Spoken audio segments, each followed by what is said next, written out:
Jaina melihat Dania dengan laki-laki lain, membuat Jaina itu berpikir, bukankah Dania itu bersama dengan Julian? Bukankah sejak lama mereka itu pacaran? Karena memang Jaina itu teringat pada waktu ketika Jaina, Dania, dan juga Julian masih berada di bangku kuliah. Jaina itu kan adik kelasnya Julian.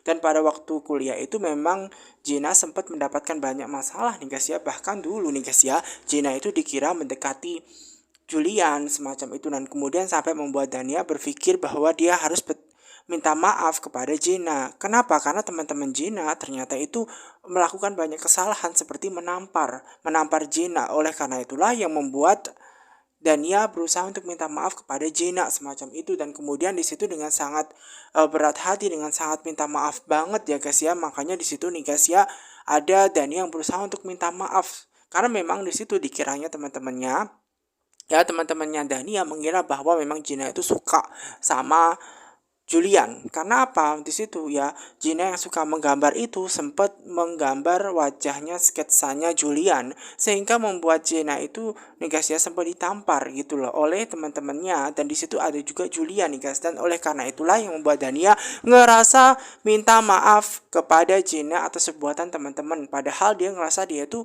nggak apa-apa loh kalau misalkan deket dengan Julian, toh juga memang tahu Julian gak mungkin mencintai Jenna. Nah kemudian di situ nih guys ya, terjadi hal yang sangat romantis antara Julian dengan Dania di waktu masih berada di bangku kuliah semacam itu, dan oleh karena itulah yang menyebabkan Julian dan juga Dania itu kayaknya pasangan serasi. Dania cantik, menawan, mereka itu membahas tentang cemburu nggak cemburu, walaupun Dania itu nggak cemburu nih guys ya, namun sebenarnya dia sangat mencintai Julian ketika masih berada di bangku kuliah semacam itu, dan kemesraan mereka itu dilihat oleh Gina secara langsung, dan oleh karena itulah yang membuat Gina berpikir bahwa Dania itu memang sangat cocok banget dengan Julian karena cantik dan Julian juga ganteng. Nah sedangkan Gina itu kan laki-laki yang Gina itu adalah perempuan yang tidak cantik menurut dia. Dia itu wanita biasa saja semacam itu. Dan disitulah yang berpikir Gina tidak mungkin bisa mendapatkan Julian. Nah sementara itu juga ketika bertemu dengan Dania dengan sosok laki-laki lain membuat Gina berpikir untuk menghampiri. Namun Gina merasa bahwa mereka kayaknya nggak kenal dengan Gina perubahan yang secantik saat ini. Nah kemudian sementara itu nih guys ya, ada Mama Gina, di mana Mama Gina itu sedang menunggu ya guys ya, sedang menunggu lahirannya, persiapan pulangnya setelah kelahirannya anaknya Wulan semacam itu loh guys. Kemudian dia ditelepon oleh sekretarisnya Julian mengabarkan bahwa di manakah Pak Julian saat ini berada, karena ternyata ada Pak Santoso yang sudah berada di kantor dan pengen bertemu dengan Ibu Gina dan juga Pak Julian semacam itu, dan kemudian meminta ya tanya tuh kepada Mama Gina. Makanya di situ Mama Gina nih guys ya akhirnya memutuskan untuk menemui anaknya ya supaya tahu di mana keberadaan anaknya, karena ada hal penting yang harus dibicarakan dengan Pak Santoso. Nah kemudian oleh karena itu membuat Mama Gina berpikir dengan minta bantuan kepada Alfa untuk mengantar Wulan ke rumah saja, karena memang Mama Gina berserta dengan anaknya Julian ada rapat dia mendadak dengan Pak Santoso, dan oleh karena itulah yang menyebabkan Mama Julian ini harus menemui Julian. Nah di saat itu juga lah tibalah tuh anaknya, dia ketemu dengan anaknya dan kemudian dia minta kepada anaknya nih guys ya, bahwasannya dia memberitahu kalau misalkan ada telepon dari sekretaris semacam itu. Namun ternyata ketika sekretaris itu menghubungi Julian, Julian tidak bisa dihubungi dan ternyata handphonenya lowbat. Nah di situ Julian minta maaf, handphonenya lowbat. Nah kemudian Mama Gina itu mengabarkan bahwa di kantor itu ada Pak Santoso, di mana Pak Santoso itu pengen ya memberikan peluang ya, pengen kerjasama bareng dengan perusahaannya Julian, dan oleh karena itulah Julian sengaja bersama dengan Mama Gina pengen ketemu dengan Pak Santoso semacam itu loh guys. Nah sementara Dania itu sendiri nih guys yang berada di butik nih guys ya, dia itu akhirnya tidak jadi memilih baju tersebut. Kenapa? Karena bajunya terlalu ketat, terlalu terbuka. Dan oleh karena itu dia tidak suka baju pilihan pertama yang dipilihkan oleh Yuda itu sendiri, membuat Dania tidak jadi memilih. Nah kemudian di situ nih guys ya, tiba-tiba Dania mendapatkan telepon ya dari kantor yang ternyata menyatakan bahwa Dania harus segera kantor juga karena ada hal mendadak mengenai ya tanda tangan yang harus ditandatangani oleh Dania saat ini juga, dan oleh sebab itulah yang membuat Dania harus segera pergi ke kantor segera. Nah, mengenai pakaiannya bagaimana? Nah, itulah nanti Dania berpikir untuk pakai pakaian yang ada di rumah saja, gaun banyak di rumah, bagus macam itu. Nah, kemudian sementara itu nih akhirnya Yuda berpikir mengenai pakaian lebih baik nanti dipilihkan saja oleh Yuda.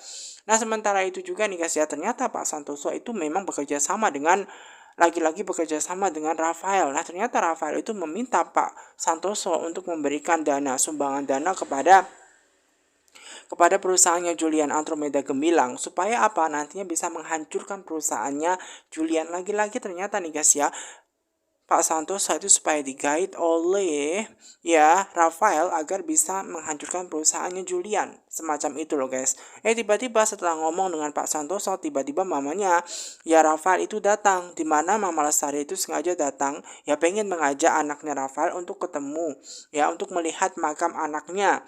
Karena dia pengen tahu bener gak sih anaknya itu sudah meninggal atau belum. Karena sampai detik ini memang Mama Lestari belum berpikir bahwa anaknya itu sudah meninggal, dan oleh karena itu mintalah tuh bantuan kepada anaknya, dimana minta bantuan kepada anaknya untuk di situ menemui anaknya karena tidak tahu di mana makamnya. Nah, di situ nih guys ya, pada awalnya Julian itu menyambut kedatangannya Pak Santoso, di mana Julian juga minta maaf kepada Pak Santoso kalau dia telat datangnya di kantor karena ada urusan semacam itu. Nah, kemudian sementara itu nih guys ya, Pak Santoso itu sengaja datang menemui Julian, di mana dia mau menawarkan bantuan mengenai keuangan karena memang dia mendengar-dengar bahwa perusahaan Julian itu sedang menggarap proyek, di mana proyek tersebut akan mendapatkan bantuan pendanaan investasi dari perusahaannya Santoso semacam itu. Namun, kemudian di situ nih guys ya, Pak Santoso pun juga harus mengungkapkan dengan pembagian 70%, 30%. Akhirnya Julian berpikir 70% itu untuk perusahaannya Julian dan 30% untuk perusahaannya Santoso. Nah, kemudian Santoso itu mengatakan bahwasannya 70% itu untuk perusahaannya Pak Santoso, sedangkan 30% itu untuk perusahaannya Julian semacam itu. Dan akhirnya di situ nih guys ya, Julian tidak menginginkan itu karena di pikiran dia 70% itu untuk perusahaan dia, bukan perusahaannya Pak Santoso. Alasan Pak Santoso itu memang sebenarnya karena memang dia disuruh oleh Rafael nih guys ya, dimana dia itu akan memberikan sumbangan pendanaan buat proyeknya. Nanti yang mengerjakan seluruh proyeknya itu seluruh karyawannya Andromeda Gemilang, namun itu nanti atas nama perusahaannya Pak Santoso, bukan atas nama perusahaannya Gemilang Mandiri. Bukan atas namanya Andromeda Gemilang. Kenapa? Karena perusahaan Andromeda Gemilang perusahaan yang didirikan oleh keluarga besarnya Julian, dan Julian selama ini benar-benar berusaha untuk membuat berkembang luar biasa perusahaan dia, tidak mau jadi keset gitu loh. Makanya di situ nih guys ya, Julian menolak dengan sangat tegas apa yang diinginkan oleh Pak Santoso untuk memberikan investasi uang dengan nanti mengambil proyek-proyek dengan membagi hasil 70-30%. Yang itu artinya apa? Itu merugikan perusahaan Julian. Dan memang alasannya karena memang Julian itu kan sudah di penjara, dan otomatis memang disitulah yang ngebuat image-nya Julian itu jelek, sehingga Pak Santoso itu pengen menawarkan. Makanya karena tawaran itulah yang membuat Pak Santoso yakin dengan garapannya perusahaannya Julian yang begitu bagus, orang-orangnya bagus, namun memang citranya jelek, dan oleh karena itu pengen menyumbang investasi uang. Namun sayangnya Julian tetap berpikir bahwa dia tidak mau, dan bahkan menyuruh Pak Santoso itu untuk pergi semacam itu. Nah, ketika Pak Santoso diusir pergi dan Julian menolak tawaran dia, membuat Pak Santoso berpikir bahwa Julian itu memang orang yang sombong. Walaupun Julian itu sebenarnya bukan seperti itu. Dia nggak mau perusahaannya dikambing hitamkan. Perusahaannya itu dijadikan alasan atau menjadi tameng semacam itu. Nah, kemudian di situ membuat Mama Gina itu justru malah marah kepada Julian. Karena sebab ketika Julian itu dipenjara hingga titik ini belum ada yang pernah menawarkan investasi. Nah, kalau giliran Pak Santoso itu datang menawarkan investasi, kenapa tolak? Nah, kemudian akhirnya nih guys ya, Mama Gina itu malah berpikir bahwa menjalankan menerima semacam itu. Padahal sebenarnya banyak alasan Julian tidak mau itu semua. Dan kemudian Mama Gina itu malah justru menyalahkan Julian dengan bilang Julian itu kan selama ini di penjara dan lain-lain. Nah kemudian akhirnya Julian ini malah justru menyalahkan dia sendiri karena dia tidak bisa membuat perusahaannya menjadi jauh lebih baik. Membuat Julian ini sangat kecewa dengan mamanya. Mamanya juga berpikir bahwa atas ucapan yang dia lontarkan kepada anaknya itu salah. Seharusnya dia tidak marah kepada Julian. Nah Julian ini sangat bingung nih guys ya. Ternyata banyak masalah yang terjadi, image perusahaannya jadi buruk itu semua gara-gara Julian. Nah Julian sangat marah betul. Dan kemudian ketika dia marah, dia melempar semua barang-barang yang ada di depan dia, termasuk meja itu nih guys ya. Makanya barang-barang yang di depan mejanya itu pada jatuh karena dilempar ya, karena memang didorong mejanya tersebut, sehingga barang-barang yang ada di mejanya itu nih guys ya jatuh. Karena Julian saking stresnya karena banyak masalah perusahaan, penurunan perusahaan gara-gara image-nya Julian yang pernah masuk penjara. Nah Julian tidak tahu apa yang harus dia lakukan untuk memperbaiki itu semua, karena pastinya perusahaan akan rugi besar dan itu semua karena salahnya Julian.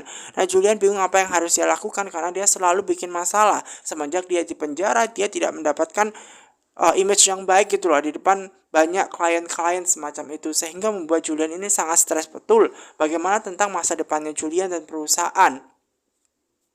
Nah setelah ditolak nih guys ya, Pak Santoso itu mengabarkan kepada Rafael, di mana Rafael itu dikasih tahu kalau misalkan Julian itu menolak tawarannya 70% 30%. Nah kemudian di situ nih guys ya, ada Rafael yang berusaha untuk meyakinkan Pak Santoso untuk nanti bagaimana cara Julian itu nih guys ya menerima ya. Karena walau bagaimanapun ini cara yang dilakukan Rafael untuk menghancurkan perusahaannya Julian dengan membagi perusahaannya itu 70% keuntungannya, 30% perusahaannya Pak Santoso dan 35% perusahaannya Rafael. Karena memang pendanaannya itu dari Rafael, dan Rafael itu pengen menggait Pak Santoso, perusahaan kecil, supaya bisa menghancurkan perusahaannya Julian. Nah mengenai Mama Lestari itu ternyata kurang suka dengan idenya Julian, dengan idenya anaknya Rafael, di mana pengen mentawari investasi. Kalau misalkan pengen menghancurkan perusahaan Julian, sudah proyek yang dikerjakan itu dihancurkan saja semacam itu. Nah akhirnya membuat Rafael ini berpikir ternyata mamanya itu licik juga ya, selicik itu gitu loh, tinggal menghancurkan semacam itu. Nah di situ nih guys ya, Mama Lestari hanya menegaskan semua ini kembali lagi salahnya Safira dan juga Julian, di mana mereka bisa bahagia di atas penderitaan Mama Lestari. Nah kemudian di situ nih guys ya, laki-laki yang disalahkan adalah Safira, laki-laki yang disalahkan adalah Julian. Padahal semua kesalahan itu bukan 100% dari Julian dan juga Safira. Karena memang di situ Mama Lestari tidak pengen melihat Julian dan juga Safira itu hidup bahagia. Karena kebencian itulah yang membuat mata hatinya Mama Lestari itu tertutup nih guys, sehingga di situ nih guys ya timbullah pikiran picik, pikiran yang sangat jahat kepada keluarganya Mama Gina gitu loh. Kasihan banget Julian dan juga Safira harus menjadi korbannya gitu loh. Bahkan di situ nih guys ya, Rafael selalu pengen menghancurkan perusahaannya Julian.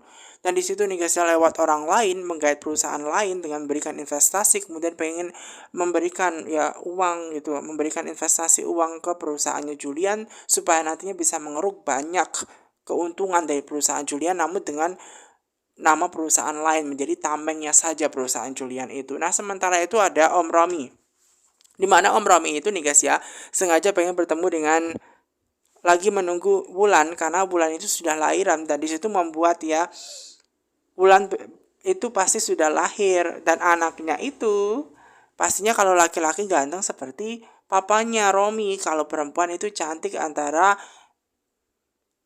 Dania atau mungkin Wulan, semacam itu loh guys. Bener-bener ya guys ya, Romi itu masih saja nih guys ya mau menang sendiri gitu loh.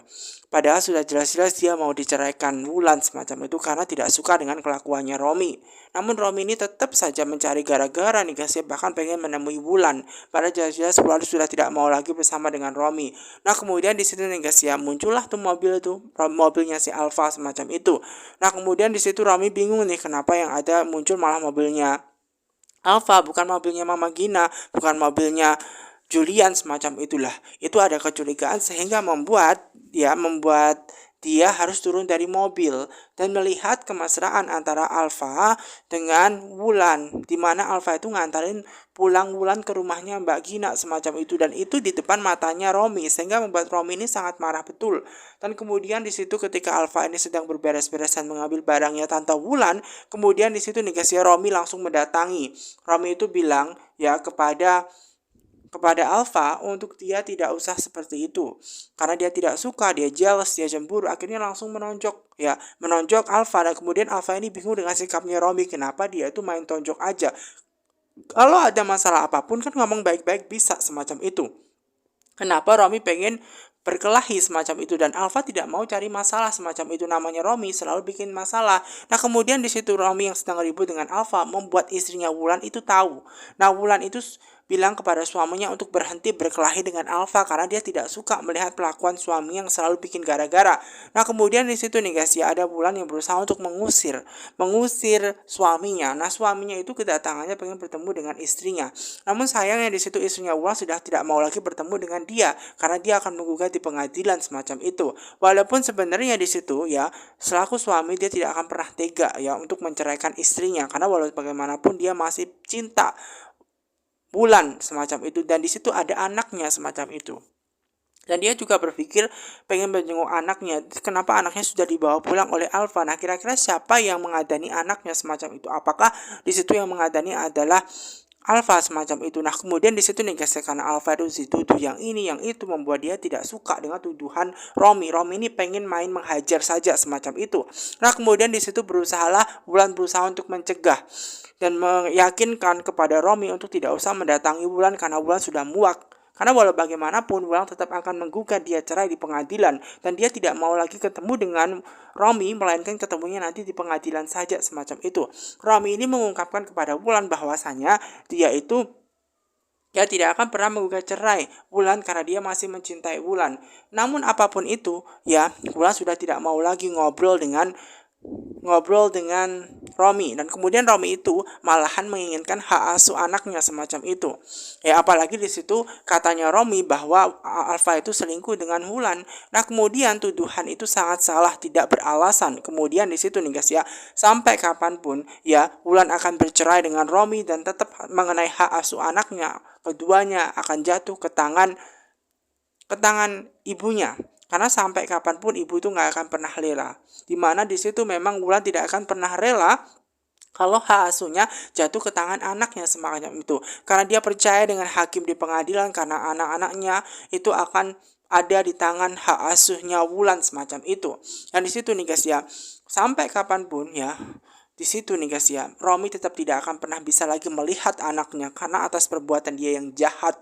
Maka dari itu nih guys ya, Wulan yang dituduh selingkuh dengan Alpha membuat Wulan ini merasa sangat sedih dengan tindakan suaminya. Sudah dia yang selingkuh dengan di depan dia selingkuh dengan Dania, menikah dengan Dania, malah dibilang dia itu syah menikah dengan Dania. Padahal semua itu tidak beralasan. Dia sudah menduakan Wulan dan Wulan tidak terima, tentu saja membuat Wulan sangat sakit hati semacam itu. Dan dia harus membesarkan anak-anaknya sendiri tanpa bantuan dari Romy. Nah kemudian di situ Wulan langsung masuk nih guys ya, meninggalkan Romy. Nah mengenai Romy yang pengen mengejar Wulan, tidak diperbolehkan oleh Alpha, dan Alpha melarang dia. Kenapa? Karena dia selaku pengacaranya semacam itu yang akan membela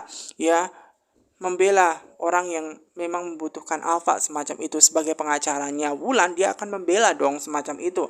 Nah kemudian di situ nih guys ya, sebagai masyarakat yang taat hukum harusnya di situ membuat Romy itu sadar atas perbuatan dia salah semacam itu. Nah Romy ini nggak peduli mengenai hukum atau apa itu. Kalau misalkan jantan ya udah diselesaikan saja di sini semacam itu, tonjok-tonjokan. Di sini ya sekali lagi bahwa Alpha menegaskan hubungan dia dengan Wulan tidak ada apa-apa. Dia hanya pengacaranya Wulan dan pengen membantu Wulan bercerai dengan Romy, orang yang jahat semacam itu. Suka menuduh orang lain padahal dia sendiri yang menuduh gitu loh.